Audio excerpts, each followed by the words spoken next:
এরপর আল্লাহ গুরুতর একটি বিষয় নিয়ে কথা বলেন। এই বিষয় নিয়ে কথা বলে আমি আমার কথা শেষ করতে চাচ্ছি। যদিও আরো অনেক কিছু নিয়ে কথা বলা যেত, কিন্তু এই বিষয়টিকে আল্লাহ এত বেশি গুরুত্ব দিয়েছেন যা বলার মতো নয়। ঠিক যেভাবে 3টি আয়াত রয়েছে শেষ বিচারের দিন নিয়ে, এখানে পাচ্ছি ওয়াল্লাযীনা হুম লিফুরুজিহিম হাফিজুন ইল্লা আলা আজওয়াজিহিম আও মা মালাকাত আইমানুহুম ফাইন্নাহুম গায়রু মালুমিন ফামান ইবতাগা ওয়ারাআ যালিকা ফাউলাইকা হুমুল আদুন। 3টি আয়াত একই বিষয় নিয়ে, আবারও একমাত্র অন্য আরেকটি বিষয় যা নিয়ে 3টি আয়াত এসেছে। এই তালিকায় একমাত্র আর কোন বিষয় নিয়ে 3টা আয়াত রয়েছে? শেষ বিচারের দিন, শেষ বিচারের দিন এবং শাস্তি। আর এরপর পরবর্তী যে বিষয় নিয়ে 3টা আয়াত এসেছে জানেন কি সেটা? বেহায়াপনা। আর তাদের কথা যারা কিনা নিজেদের লজ্জাস্থানকে হেফাজত করে। আমরা বর্তমানে বাস করছি চূড়ান্ত নির্লজ্জ এক পৃথিবীতে। এমন এক পৃথিবী যেখানে আপনার হাতের মুঠোফোন দিয়েই যে কোনো ওয়েবসাইট থেকে যে কোনো ভিডিও চালাতে পারেন অনায়াসে।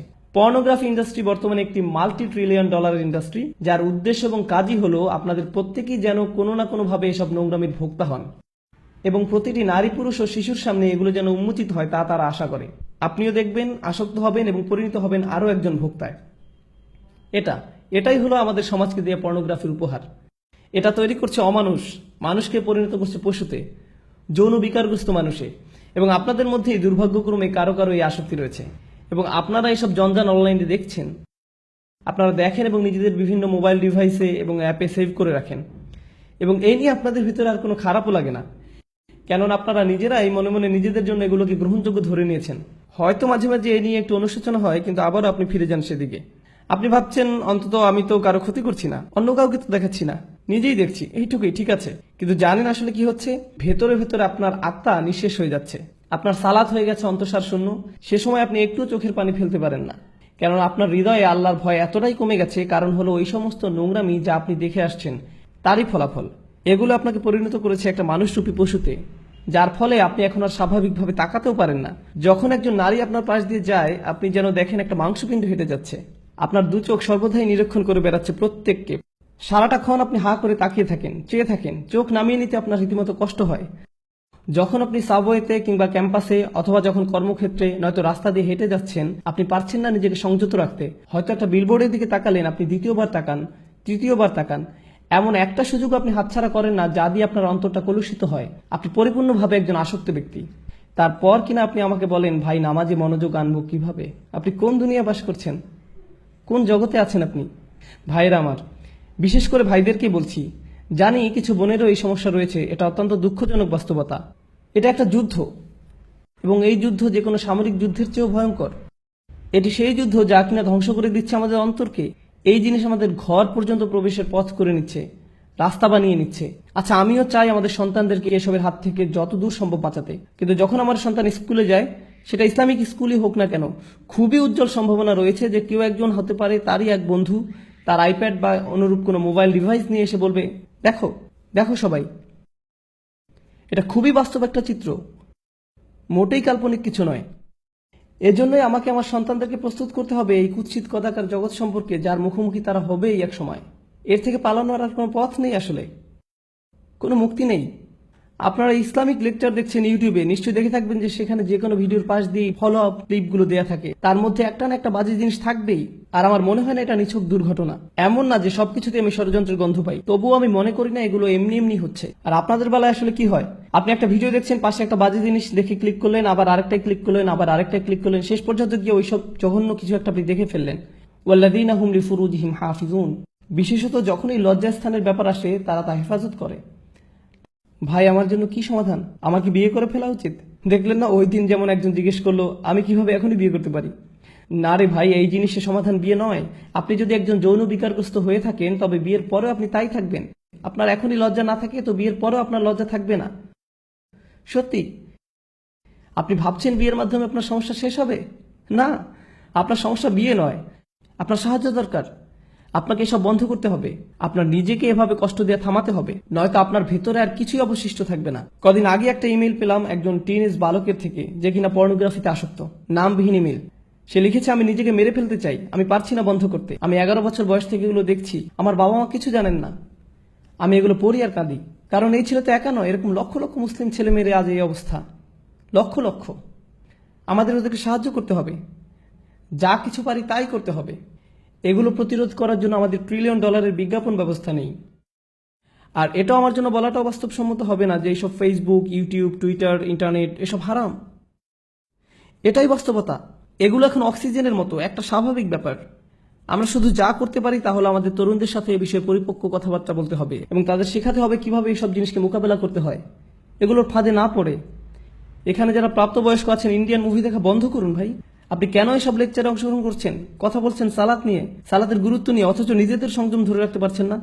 মা, মেয়ে, স্বামী, স্ত্রী, বোনেরা মিলে একসাথে যা ইচ্ছা দেখছেন, কি না দেখছেন। আল্লাহ, থামুন, বন্ধ করুন এসব, থামুন। ওয়াল্লাযীনা হুম লিফুরুজিহিম হাফিজুন, তারা তাদের লজ্জাস্থান হেফাজত করে। লজ্জাস্থানের হেফাজত করা মানেই যে ব্যভিচার, জিনা না করা তা কিন্তু নয়। এর মানে সেই সকল জিনিস থেকে বিরত থাকা যা আমাদেরকে ওই প্রলোভনের দিকে ধাবিত করে। তারা লক্ষ্য করে, তারা রক্ষা করে, তারা জানে লজ্জাবোধ হুমকির মুখে পড়ে, তারা বোঝে কিসে তাদের দুর্বলতা এবং আকাঙ্ক্ষা, চাহিদা সম্পর্কে। এই তীব্র আকাঙ্ক্ষা আসলে আল্লাহ আমাদের মধ্যে দিয়েছেন এবং সেটা আল্লাহ দিয়েছেন সঙ্গত কারণেই। তিনি এটা করেছেন আর সবার মধ্যে এই চাহিদা আছে, এটা বলতে আমার কোনো দলিল প্রয়োজন নেই। জানি আমি, পুরুষ মানুষ যারা এখানে আছেন প্রতিদিন প্রতিনিয়তই আপনাদের সবাই এই চ্যালেঞ্জকে মোকাবিলা করছেন। বিশেষ করে এরকম একটা শহরে, অন্তত টেক্সাস আর একটু বেশি রক্ষণশীল, অনেক বেশি না, কিছুটা বেশি। কিছু শহরে অন্তত এসব কুরুচিপূর্ণ বিলবোর্ড বা এ ধরনের জিনিস বসানোর অনুমোদন দেওয়া হয় না। আসলে তারা বিলবোর্ড টাঙানোর অনুমোদন দেয় না, কিন্তু সেটা হয়তো দ্রুতই বদলে যাবে, কেননা শেষ পর্যন্ত সাম্রাজ্যবাদেরই জয় হয়। কথা হচ্ছে আপনারা এমন এক শহরে বাস করেন যেখানে সবই আপনার সামনে উন্মুক্ত, কোনো কিছুই বাদ নেই, সবকিছু। আর আপনাদের রীতিমতো মরণ যুদ্ধ করতে হয় নিজেদের বাঁচানোর জন্য। এই অনুচ্ছেদটিতে এমনকি খুব বেশি বড় লক্ষ্য অর্জনের কথা বলা হয়নি, এখানে কেবল ন্যূনতম অংশটুকু এসেছে। আগেই বলেছি আপনাদের, তাই না?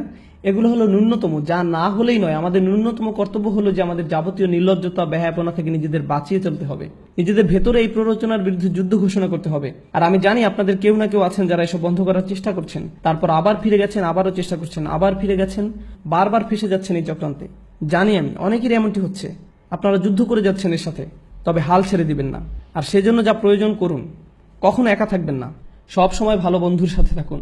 লাইব্রেরি চলে যান আর সেখানে পড়াশোনা করুন। এমন কোথাও চলে যান যেখানে আপনার আশেপাশে আরো মানুষ থাকবে, কারণ আপনি যখনই একা থাকেন শয়তান আপনাকে একা পেয়ে বসে। আর আল্লাহর ভয় যদি আপনার মনে যথেষ্ট না থাকে, তবে অন্তত মানুষের ভয় যদি কাজ হয়, অন্তত নাই ভামার চেয়ে তো কানা ভামা ভালো। আপনারা জানেন এসব কথা, অন্যখানে আমি আগেও বলেছি, বাবা মায়েদের আরো বলছি, যদি আপনার বাসায় কম্পিউটার থেকে থাকে, দয়া করে সেটা ল্যাপটপ না হয়, বাসার ডেস্কটপ রাখুন। আর মনিটরটা যেন বড় হয়। আর এটা নিশ্চিত করবেন কম্পিউটারটা যেন রান্নাঘর কিংবা খাওয়ার ঘরে থাকে, বসার ঘর ব্যবস্থা করবেন না। বাচ্চাদের ঘরে তো নয়, এমনকি আপনাদের শোবার ঘরেও না। খাবার ঘরে কম্পিউটার রাখবেন, একদম সবাই দেখতে পাচ্ছে এমন দিকে মুখ করে।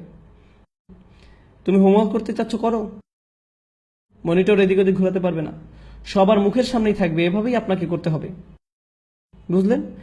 এভাবেই আমাদের সাবধানতা অবলম্বন করতে হবে। আপনার 11 বছর বাচ্চাকে স্মার্টফোন দিবেন না, কি ভাবছেন আপনি? ব্যাপারটা মোটেও স্মার্ট নয়। বাচ্চাদের আপনারা স্মার্টফোন দিবেন না।